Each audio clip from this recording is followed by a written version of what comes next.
श्री राम कृष्ण ज्ञान बाबू को देखकर कहते हैं, क्यों जी, बड़े दिन बाद याद आई? यह क्या एकाएक ज्ञानोदय हो गया? ज्ञान बाबू कहते हैं, जी बड़े भाग्य से ज्ञानोदय होता है। श्री राम कृष्ण कहते हैं, तुम ज्ञानी होकर भी अज्ञानी क्यों हो? हाँ, मैं समझा, जहां ज्ञान है वहीं तो अज्ञान है।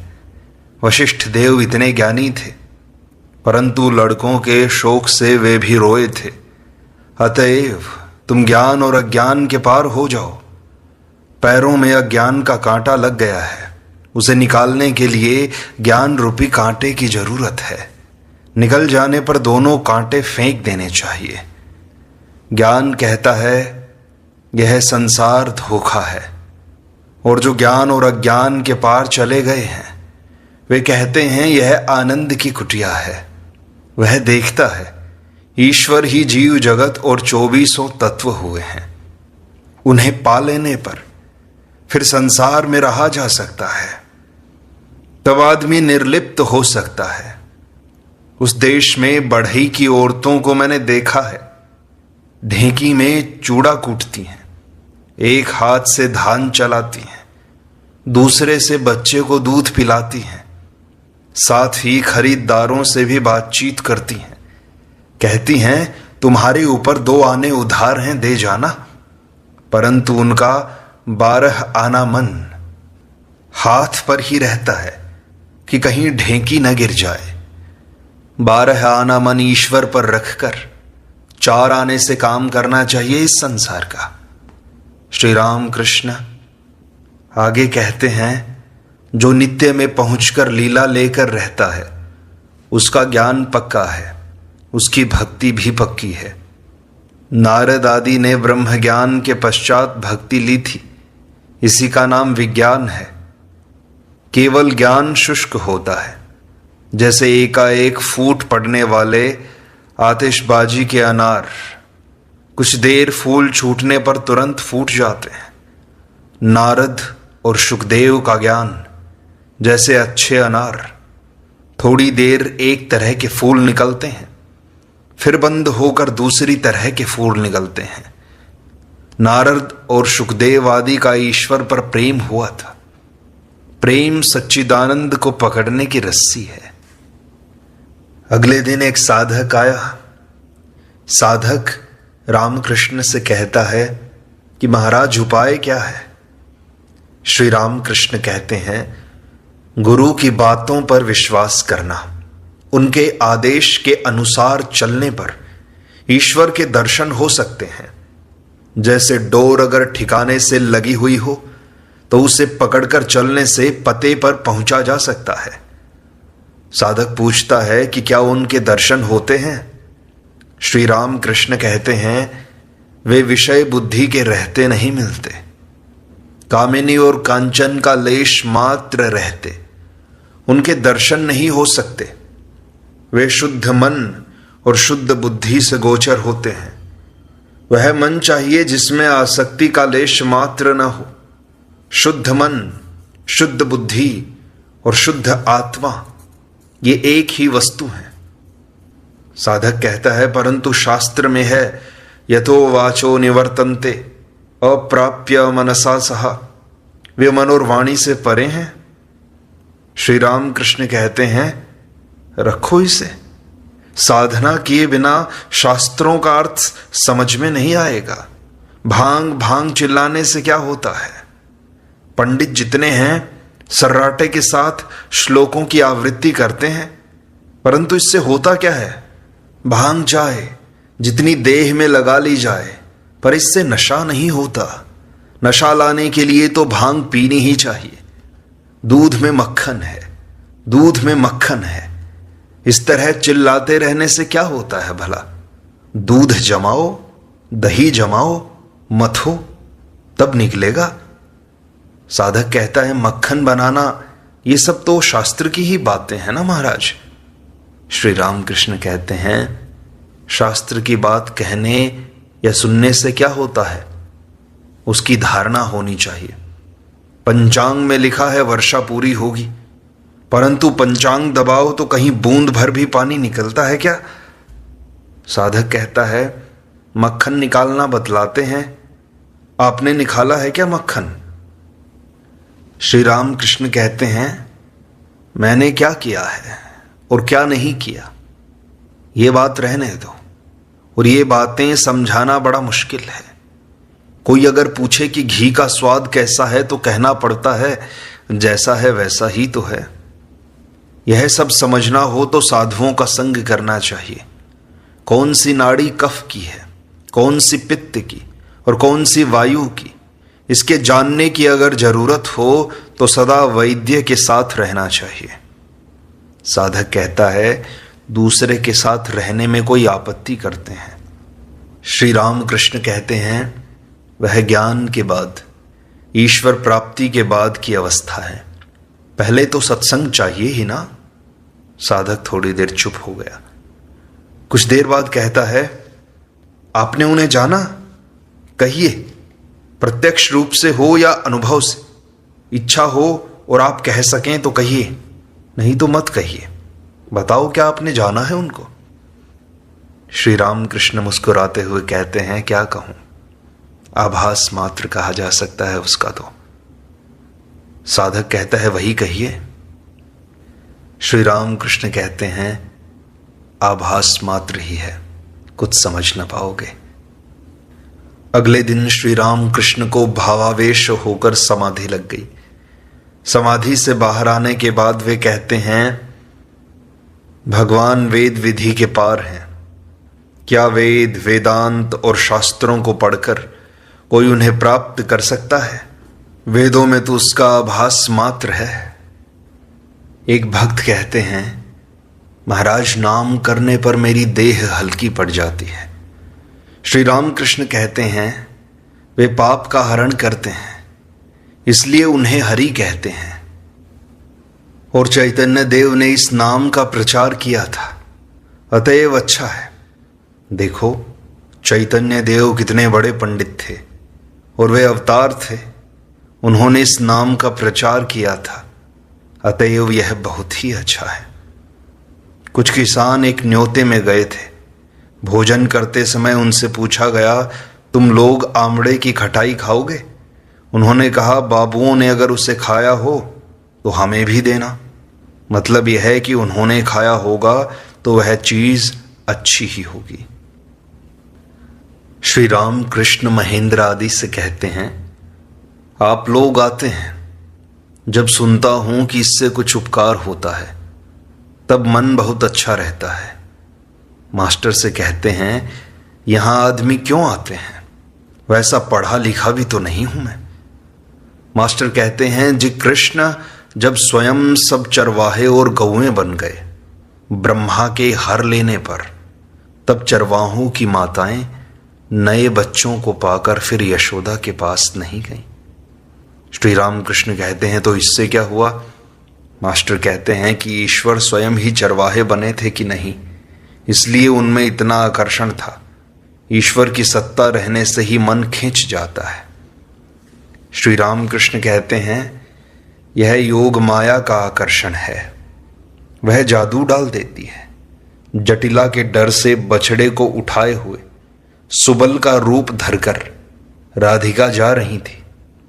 जब उन्होंने योग माया की शरण ली तब जटिला ने भी उन्हें खूब आशीर्वाद दिया।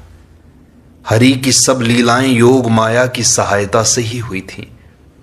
गोपियों का प्यार क्या है, पर किया रति है। कृष्ण के लिए गोपियों को प्रेमोन्माद हुआ था, अपने स्वामी के लिए इतना नहीं होता। अगर कोई कहे कि अरे तेरा स्वामी आया है, तो कहती हैं, आया है तो आए, खुद भोजन कर लेगा। परंतु अगर दूसरे पुरुष की बात सुनती है कि बड़ा रसिक है, बड़ा सुंदर है और रस पंडित है, तो दौड़कर देखने के लिए जाती हैं और ओट से झांक कर देखती हैं। अगर कहो कि उन्हें तो हमने देखा ही नहीं, फिर गोपियों की तरह उन पर चित्त कैसे रमे? तो इसके लिए यह कहना होगा कि सुनने पर भी वह आकर्षण होता है।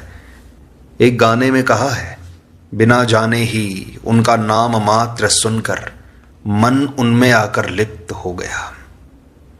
एक भक्त कहते हैं, अच्छा जी, वस्त्र हरण का क्या अर्थ है? श्री राम कृष्ण कहते हैं, 8 पाश हैं।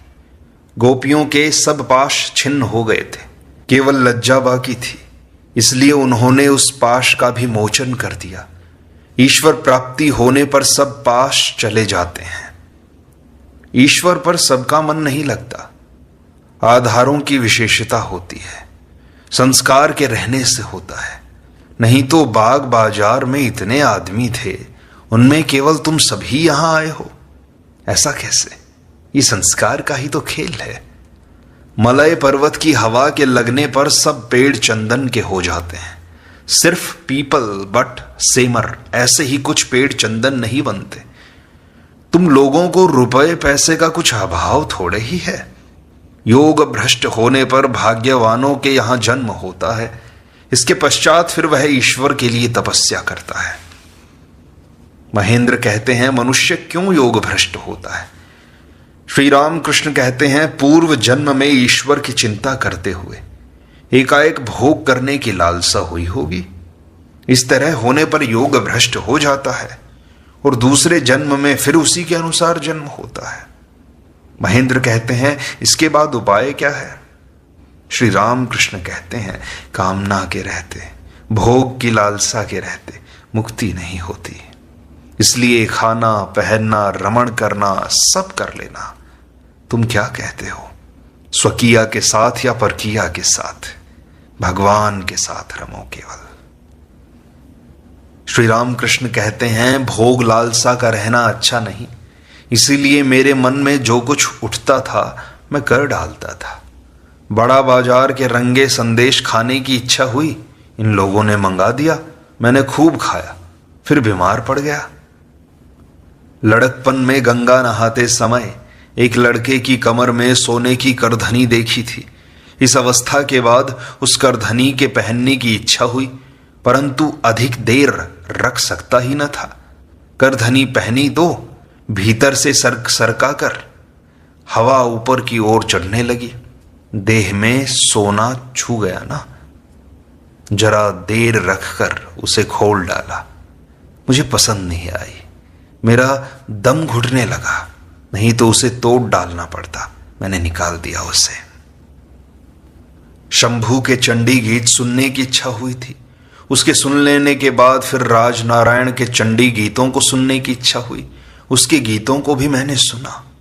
उस समय बहुत से साधु आते थे। इच्छा हुई कि उनकी सेवा के लिए एक अलग भंडार किया जाए। सेजो बाबू ने वैसा ही किया। उसी भंडार से साधुओं को सीधा लकड़ी आदि सब दिया जाता था। एक बार जी में आया कि खूब अच्छा जरी का साज पहनूं और चांदी की गुड़गुड़ी में तंबाकू पीऊं। सेजो बाबू ने नया साज, गुड़गुड़ी आदि सब भेज दिया। साज पहना, गुड़गुड़ी कितनी ही तरह से पीने लगा। एक बार इस ओर से, एक बार उस ओर से, खड़ा होकर, बैठकर। तब मैंने कहा कि हे मन, देख ले, इसी का नाम है चांदी की गुड़गुड़ी में तंबाकू पीना। बस इतने ही से गुड़गुड़ी का त्याग हो गया। साज थोड़ी देर में खोल डाला, पैरों से उसे रौंदने लगा। कहा, इसी का नाम है साज। इसी पोशाक के कारण रजोगुण बढ़ता है। बलराम के साथ राखाल वृंदावन में है। पहले पहल वे वृंदावन की बड़ी तारीफ करके चिट्ठी लिखते थे। मास्टर को चिट्ठी लिखी थी, यह बड़ी अच्छी जगह है, मोर नाचते रहते हैं और नृत्य गीत सदा ही आनंद होता है। इसके पश्चात उन्हें बुखार आया, वृंदावन का बुखार। श्री राम कृष्ण को बड़ी चिंता रहती है। उनके लिए चंडी के नाम पर उन्होंने मन्नत की है। श्री राम कृष्ण राखाल की बातें कर रहे हैं। वे कहते हैं, यहां बैठकर पैर दबाते समय राखाल को पहले पहल भाव हुआ था। एक भागवती पंडित इस कमरे में बैठा हुआ भागवत की बातें कर रहा था। उन्हीं बातों को सुन सुनकर राखाल सिहर सिहर उठता था। इसके बाद वह बिल्कुल स्थिर हो गया था। एक भक्त श्री राम कृष्ण से कहते हैं, जी हमारे पैरों में तो बेड़ियां पड़ी हुई हैं, उनके कारण हमसे इस मार्ग पर आगे बढ़ा ही नहीं जाता। श्री राम कृष्ण कहते हैं, पैरों के बंधन से क्या होता है? बात असल तो मन की है। मन के द्वारा ही आदमी बंधा हुआ है और उसी के द्वारा छूटता भी है। दो मित्र थे, एक वेश्या के घर गया, दूसरा भागवत सुन रहा था। पहला सोच रहा था मुझे धिक्कार है, मेरा मित्र भागवत सुन रहा है और मैं वेश्या के यहां पड़ा हुआ हूं। उधर दूसरा सोच रहा था मैं बड़ा बेवकूफ हूं, मेरा मित्र तो आनंद कर रहा है और मैं यहां आकर फंस गया। पर देखो, वैश्या के यहां जाने वाले को तो विष्णुदूत आकर वैकुंठ में ले गए और दूसरे को यमदूतों ने नरक में घसीट कर डाल दिया। भक्त कहते हैं मन मेरे बस में है तो नहीं महाराज। श्री राम कृष्ण कहते हैं यह क्या? अभ्यास योग। अभ्यास करो, फिर देखोगे मन को जिस ओर ले जाओगे उसी ओर जाएगा। मन तो धोबी के यहां का कपड़ा है, वहां से लाकर उसे लाल रंग से रंगो तो लाल हो जाएगा, आसमानी से रंगो तो आसमानी। जिस रंग से रंगोगे वही रंग उस पर चढ़ जाएगा। वे कहते हैं कि आपको कुछ पूछना तो नहीं है? गोस्वामी बड़े ही विनम्र भाव से कहते हैं जी नहीं, आपके दर्शन हो गए, सब बातें तो सुनता ही था। श्री राम कृष्ण कहते हैं देवताओं के दर्शन करो। श्री राम कृष्ण अगले दिन सत्संग करते हैं। वे कहते हैं कि केवल शास्त्र पढ़ने से क्या होगा? शास्त्रों में बालू और चीनी का सा मेल है, उससे चीनी का अंश निकालना बड़ा मुश्किल है। इसीलिए शास्त्रों का मर्म गुरु के श्रीमुख से, साधु के श्रीमुख से सुन लेना चाहिए। तब फिर ग्रंथों की क्या आवश्यकता है? चिट्ठी में खबर आई है 5 सेर संदेश भेजिएगा और एक धारीधार धोती। चिट्ठी खो गई। तब तुरंत चारों ओर ढूंढ तलाश होने लगी। बहुत कुछ खोजने के बाद कहीं चिट्ठी मिली। पढ़कर देखा, लिखा है 5 सेर संदेश भेजिएगा और एक धारीधार धोती। तब फिर उसने चिट्ठी फेंक दी। अब उसकी जरूरत क्या है? अब तो संदेश और धोती संग्रह करने का ही काम है। भली भांति खोज लेकर तब डूबो। तालाब में अमुक स्थान पर लोटा गिर गया है, जगह की ठीक जांच करके ही डुबकी लगानी चाहिए। शास्त्रों का मर्म गुरु के श्रीमुख से सुनकर तब साधना की जाती है। यह साधना ठीक ठीक करने पर तब कहीं प्रत्यक्ष दर्शन होते हैं। डुबकी लगाओगे तब ठीक ठीक साधना होगी। बैठे बैठे शास्त्रों की बात पर केवल विचार करते रहने से क्या होगा? साधक को डुबकी लगानी चाहिए। अगर कहो कि डुबकी लगाने से भी तो मगर और घड़ियाल का डर है, काम क्रोध आदि का भय है, तो हल्दी लगाकर डुबकी लगाओ, तो फिर वे तुम्हारे पास ना आ सकेंगे। विवेक और वैराग्य तुम्हारी हल्दी हैं। उन्होंने मुझसे, अर्थात भगवान ने मुझसे अनेक प्रकार की साधनाएं कराई। पहली पुराण मत की थी, फिर तंत्र मत की थी, इसके बाद वाली वेद मत की थी। पहले मैं पंचवटी में साधना करता था, वहां तुलसी वन लगाया गया, मैं उसके भीतर बैठकर ध्यान करता था। कभी विकल होकर मां मां कहकर पुकारता था, कभी राम राम। जब राम राम कहता था तब हनुमान के भाव में आकर एक पूंछ लगाकर बैठा रहता था। उन्माद की अवस्था थी ना, उस समय पूजा करते हुए मैं पीतांबर पहनता था तो बड़ा आनंद आता था, वह पूजा का ही आनंद था। तंत्र मत की साधना बेल के नीचे की थी, तब तुलसी का पेड़ और सहजन की फली ये एक जैसे जान पड़ते थे। उस अवस्था में शिवानी की झूठन तमाम रात पड़ी रहती थी। सांप खाता था या कौन खाता था इसका ख्याल न था, वही झूठन मैं खाता था। कभी कभी मैं कुत्ते पर चढ़कर उसे पूड़ियां खिलाता और उसकी झूठी पूड़ियां मैं खुद खाता था। सर्वम विष्णुमयम जगत, ऐसी उन्माद की अवस्था थी मेरी। अविद्या का नाश बिना किए न होगा, इसलिए मैं बाघ बन जाता था और अविद्या को खा जाता था। वेद मत से साधना करते समय संन्यास लिया। उस समय चांदनी में पड़ा रहता था। हृदय से कहता था मैंने संन्यास लिया है, मेरे लिए चांदनी में खाने को दे जाया करो। वे कहते हैं धरना दिया था। पड़ा हुआ मैं मां से कहता था मैं मूर्ख हूं, तुम मुझे बतला दो वेदों पुराणों तंत्रों और शास्त्रों में क्या है ये बता दो बस। माँ ने कहा वेदांत का सार है ब्रह्म, उसी को सत्य और संसार को मिथ्या माना है। जिस सच्चिदानंद ब्रह्म की बात वेदों में है उन्हें तंत्रों में सच्चिदानंदः शिवः कहते हैं और पुराणों में उन्हें ही सच्चिदानंदः कृष्ण कहते हैं। 10 बार गीता का उच्चारण करने पर जो कुछ होता है वही गीता का सार है, अर्थात त्यागी त्यागी। उन्हें जब कोई प्राप्त कर लेता है तब वेद वेदांत पुराण तंत्र सब इतने नीचे पड़े रहते हैं कि कुछ कहना ही नहीं। ओम का भी उच्चारण नहीं किया जा सकता। समाधि से जब मैं बहुत नीचे उतर आता हूं तब कहीं आकर ओम का उच्चारण कर सकता हूं। प्रत्यक्ष दर्शन के पश्चात जो जो अवस्थाएं शास्त्रों में लिखी हैं वे सब मुझे हुई थी, बालवत, उन्मत्तवत, पिशाचवत, जड़वत। और शास्त्रों में जैसा लिखा था वैसा दर्शन भी होता था। कभी देखता था तमाम संसार जलता हुआ अंगार है, कभी देखता था चारों ओर पारे जैसा सरोवर झलमिल झलमिल कर रहा है, और कभी गली हुई चांदी की तरह देखता था। इससे शास्त्रों की बातें मिल जाती हैं। फिर दिखलाया वे ही जीव हैं, वे ही जगत हैं और 24 तत्व वे ही बने हुए हैं। छत पर चढ़कर फिर सीढ़ियों से उतरना, अनुलोम और विलोम। ऐसे करते करते मां ने मुझसे बहुत साधनाएं करवाई और धीरे धीरे मैं स्थिर हो गया उन्हीं के भाव में। इस प्रकार श्री राम कृष्ण वचनामृत का यह भाग यहीं संपूर्णता को प्राप्त होता है। शेष अगले अंक में।